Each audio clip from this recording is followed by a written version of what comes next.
அம்மா டேய் மணி 8 ஆச்சுடா, ஸ்கூலுக்கு கிளம்பணும்டா. என்னப்பா உங்களுக்கு பிரச்சனை இப்ப? ஸ்கூலுக்கு கிளம்பணும்டா. ஸ்கூலா? எனக்கு லீவுப்பா. டேய் உங்க ஸ்கூலுக்குலாம் 2 நாள் தான் லீவு. பொங்கலோட முடியலப்பா.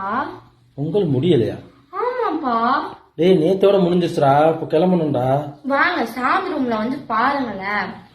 பொங்கல் அப்படியே இருக்கு, நீங்களே பாருங்க வந்து. சாமி ரூம்ல பாருங்க அப்படியே இருக்கு. இத நீங்க எப்படி சொல்லலாம் பொங்கல் முடியலன்னு? டேய் பொங்கல்லாம் நீ வீட்டுல வச்சிருக்கிற பொங்கலுக்கெல்லாம் லீவ் விட மாட்டாங்களா? அப்பா ஸ்கூல்ல என்ன சொல்லி அனுப்பிச்சு விட்டாங்கன்னா பொங்கல் முடியற வரைக்கும் உங்களுக்கு லீவு, பொங்கல் முடிஞ்சது அப்புறம் தான் ஸ்கூல்னு சொன்னாங்க. அப்போ இன்னும் பொங்கலே முடியல.